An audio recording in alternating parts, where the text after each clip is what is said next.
बचपन में दुस्वप्न बनी कोरेगांव की यात्रा। हमारा परिवार मूल रूप से बॉम्बे प्रेसिडेंसी के रत्नागिरी जिले में स्थित दापोली तालुके के का जो है निवासी है।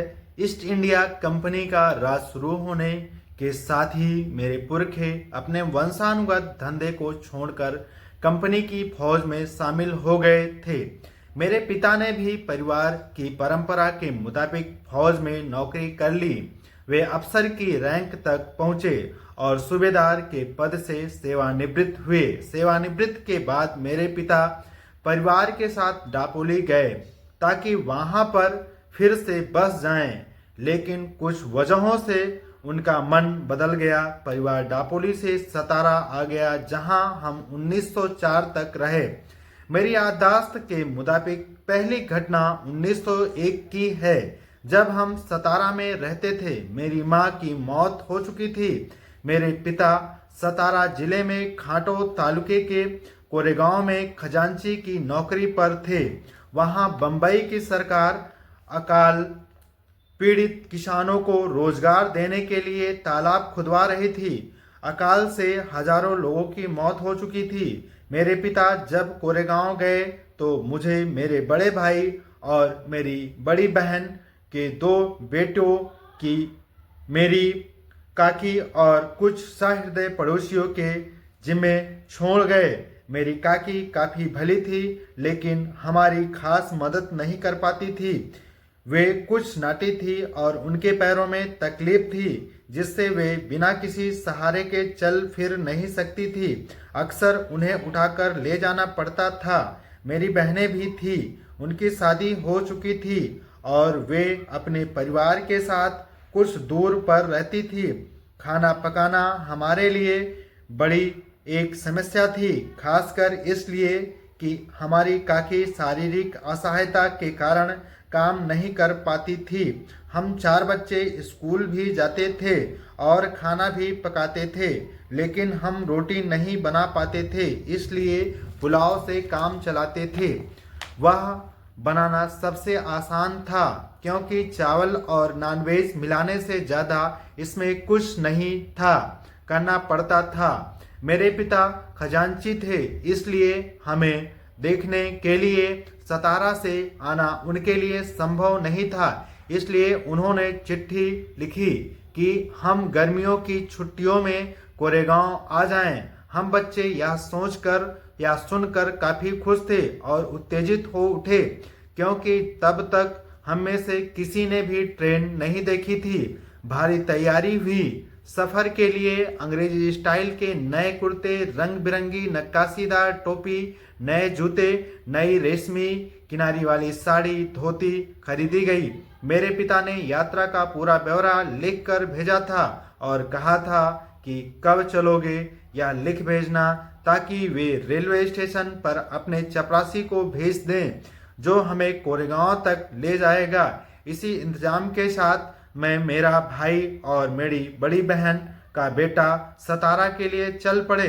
काकी को पड़ोसियों के सहारे छोड़ आए, जिन्होंने उनकी देखभाल का वायदा किया था। रेलवे स्टेशन हमारे घर से 10 मील दूर था, इसलिए स्टेशन तक जाने के लिए तांगा किया गया। हम नए कपड़े पहनकर खुशी में झूमते हुए घर से निकले, लेकिन काकी हमारी विदाई पर रो पड़ी और अपना दुख रोक नहीं सकी और जोर जोर से रोने लगी। हम स्टेशन पहुंचे तो मेरा भाई टिकट ले आया और उसने मुझे व बहन के बेटे को रास्ते में खर्च करने के लिए 2-2 आना दिए।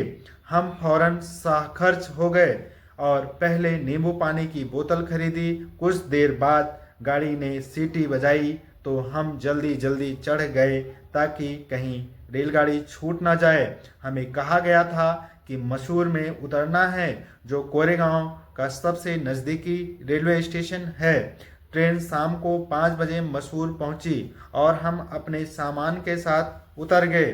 कुछ ही मिनटों में ट्रेन से उतरे सभी लोग अपने ठिकाने की ओर चल पड़े और चले गए। हम 4 बच्चे प्लेटफार्म पर बच गए। हम अपने पिता या उसके चपरासी का इंतजार कर रहे थे। काफी देर बाद भी कोई नहीं आया। घंटा भर बीतने लगा तो स्टेशन मास्टर हमारे पास आया। उसने हमारा टिकट देखा और पूछा कि तुम लोग क्यों रुके हो। हमने उन्हें बताया कि हमें कोरेगांव जाना है और हम अपने पिता या उनके चपरासी का इंतजार कर रहे हैं। हम नहीं जानते कि कोरेगांव कैसे पहुंचेंगे। हमने कपड़े लत्ते अच्छे पहने हुए थे और हमारी बातचीत से भी कोई नहीं पकड़ सकता था कि हम अछूतों के बच्चे हैं। इसलिए स्टेशन मास्टर को यकीन हो गया कि हम सभी ब्राह्मण के बच्चे हैं। वे हमारी परेशानी से काफ़ी दुखी हुए, लेकिन हिंदुओं में जैसा आम तौर पर होता है कि हम कौन हैं, इतने में स्टेशन मास्टर पूछ बैठा तो हम बिना कुछ सोचे समझे बोल दिए कि महार हैं। बम्बई प्रेसिडेंसी में महार को अछूत माना जाता है। वह दंग रह गया। अचानक से उसके चेहरे के भाव बदलने लगे। हम उसके चेहरे पर वितृष्णा का भाव साफ साफ देख सकते थे। वह फौरन अपने कमरे की ओर चला गया और हम वहीं पर खड़े रहे। 20 से 25 मिनट बीत गए और सूरज डूबने वाला ही था। हम हैरान परेशान थे। यात्रा के शुरुआत वाली हमारी खुशी काफूर हो चुकी थी। हम उदास हो गए। जो है आधे घंटे बाद स्टेशन मास्टर लौटा और उसने हमसे पूछा कि तुम लोग क्या करना चाहते हो। हमने कहा अगर कोई बैलगाड़ी किराए पर मिल जाए तो हम कोरेगांव चले जाएंगे और अगर बहुत दूर ना हो तो पैदल भी जा सकते हैं। वहां किराए पर जाने के लिए कई बैलगाड़ी थी, लेकिन स्टेशन से मेरा महार का कहना गाड़ी वालों को सुनाई पड़ गया था और कोई भी अछूत को ले जाकर अपवित्र होने को तैयार नहीं था। हम दूना किराया देने को तैयार थे, लेकिन पैसों की लालच भी काम नहीं कर सका था। हमारी ओर से बात कर रहे स्टेशन मास्टर को समझ में नहीं आ रहा था कि क्या करें। अचानक उसके दिमाग में कोई बात आई और उसने हमसे पूछा क्या तुम लोग गाड़ी हाँक सकते हो। हम फौरन बोल पड़े हाँ हाँक सकते हैं। यह सुनकर वह गाड़ी वालों के पास गया और उनसे कहा तुम्हें 2 गुना किराया मिलेगा और गाड़ी वो खुद ही हाँक चलाएंगे। गाड़ीवान खुद गाड़ी के साथ पैदल चलता रहे। एक गाड़ीवान राजी हो गया। उसे दूना किराया मिल रहा था और वह अपवित्र होने से भी बचा रहेगा।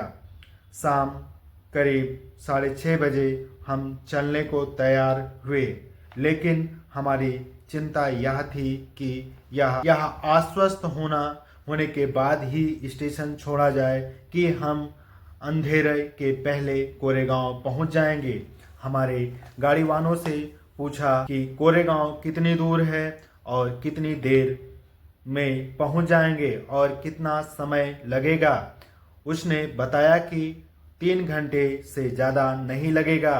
उसकी बात पर यकीन करके हमने अपना सामान गाड़ी पर रखा और स्टेशन मास्टर को शुक्रिया कहकर गाड़ी में चढ़ गए। हम में से एक ने गाड़ी संभाली और हम चल पड़े। गाड़ीवान बगल में पैदल चल रहा था। स्टेशन से कुछ दूरी पर एक नदी थी, बिल्कुल सूखी हुई। उसमें कहीं कहीं पानी के छोटे छोटे गड्ढे थे। गाड़ीवान ने कहा कि हमें यहाँ रुककर खाना खा लेना चाहिए, वरना रास्ते में कहीं पानी नहीं मिलेगा। हम राजी हो गए। उसने किराए का एक हिस्सा मांगा ताकि बगल के गांव में जाकर खाना खा आए। मेरे भाई ने उसे कुछ पैसे दिए और वह जल्दी ही आने का वादा करके चला गया। हमें भूख लगी थी। काकी ने पड़ोसी औरतों से हमारे लिए रास्ते के लिए कुछ अच्छा भोजन बनवा दिया था। हमने टिफिन बॉक्स खोला और खाने लगे। अब हमें पानी चाहिए था। हम में से एक नदी वाले पानी के गड्ढे की तरफ गया। लेकिन उसमें से तो गाय भैंस बैल के गोबर और मूत्र की बदबू आ रही थी। पानी के बिना हमने आधे पेट खाकर ही टिफिन बंद कर दिया और गाड़ीवान का इंतजार करने लगे। काफी देर तक वह नहीं आया। हम चारों उसे देख रहे थे। आखिरकार वह आया और हम आगे बढ़े। 4-5 मील हम चले होंगे कि अचानक गाड़ीवान कूदकर गाड़ी पर बैठ गया और गाड़ी हाँकने लगा। हम चकित थे कि वह यही आदमी है जो अपवित्र होने के डर से गाड़ी में नहीं बैठ रहा था, लेकिन उससे कुछ पूछने की हिम्मत हम नहीं कर पाए। हम बस जल्दी से जल्दी कोरेगांव पहुंचना चाहते थे, लेकिन जल्दी ही अंधेरा छा गया। रास्ता नहीं दिख रहा था। कोई आदमी या पशु भी नजर नहीं आ रहा था। हम डर गए। 3 घंटे से ज्यादा हो गए थे, लेकिन कोरेगांव का कहीं नामो निशान तक नहीं था। तभी हमारे मन में यह डर पैदा हुआ कि कहीं गाड़ीवान हमें ऐसी जगह तो नहीं ले जा रहा है कि हमें मारकर हमारा सामान लूट ले। हमारे पास सोने के गहने भी थे। हम उससे पूछने लगे कि कोरेगांव और कितना दूर है।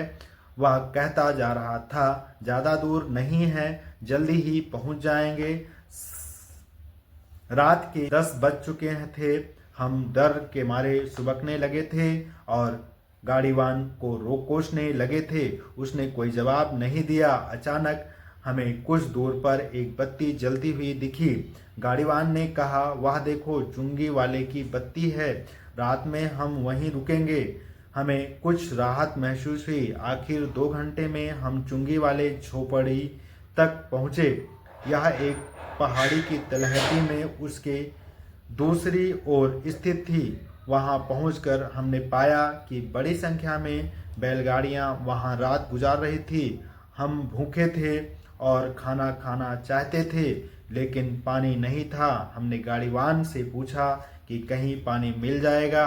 उसने हमें चेताया कि चुंगी वाला हिंदू है और अगर हमने सच बोल दिया कि हम महार हैं तो पानी नहीं मिल पाएगा। उसने कहा कि तुम कहो कि मुसलमान हूँ और अपनी तकदीर आजमा लो।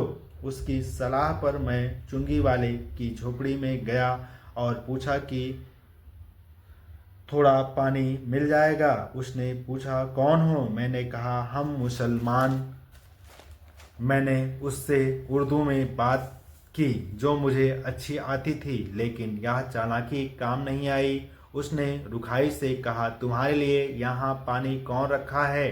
पहाड़ी पर पानी है, जाओ वहाँ से ले आओ। मैं अपना सा मुंह लेकर गाड़ी के पास वापस लौट आया। मेरे भाई ने सुना तो कहा, चलो सो जाओ। बैलगाड़ी के बैल खोल दिए और गाड़ीवान जमीन पर गाड़ी रख दी गई। हमने गाड़ी के निचले हिस्से में बिस्तर डाला और जैसे तैसे लेट गए। मेरे दिमाग में चल रहा था कि हमारे पास भोजन काफ़ी है। भूख के मारे हमारे पेट में चूहे कूद रहे थे, लेकिन पानी के बिना हमें भूखे सोना पड़ा। और पानी इसलिए नहीं मिल सका क्योंकि हम अछूत हैं। मैं यही सोच रहा था कि मेरे भाई के मन में एक आशंका उभर आई। उसने कहा कि हमें एक साथ नहीं सोना चाहिए, कुछ भी हो सकता है, इसलिए एक बार में 2 लोग सोएंगे और 2 लोग जागेंगे। इस तरह पहाड़ी के नीचे हमारी रात कटी।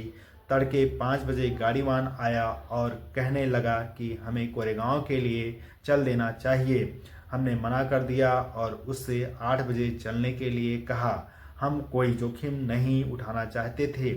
वह कुछ नहीं बोला और आखिर में हम 8 बजे चले और 11 बजे कोरेगांव पहुंचे। मेरे पिता हम लोगों को देखकर हैरान थे। उन्होंने बताया कि उन्हें हमारे आने की कोई सूचना नहीं मिली थी। हमने कहा कि हमने चिट्ठी भेजी थी। बाद में पता चला कि मेरे पिता के नौकर को चिट्ठी मिली थी, लेकिन वह उन्हें देना भूल गया था। इस घटना के मेरे जीवन में काफ़ी अहमियत है। तब 9 साल का था। इस घटना की मेरे दिमाग पर अमिट छाप पड़ी। इसके पहले भी मैं जानता था कि मैं अछूत हूँ और अछूतों को कुछ अपमान और भेदभाव सहना पड़ता है। मसलन स्कूल में मैं अपने बराबरी के साथियों के साथ नहीं बैठ सकता था, मुझे एक कोने में अकेले बैठना पड़ता था। मैं यह भी जानता था कि मैं अपने बैठने के लिए एक बोरा रखता था और स्कूल की सफाई करने वाला नौकर वह बोरा छूता नहीं था क्योंकि मैं अछूत हूँ।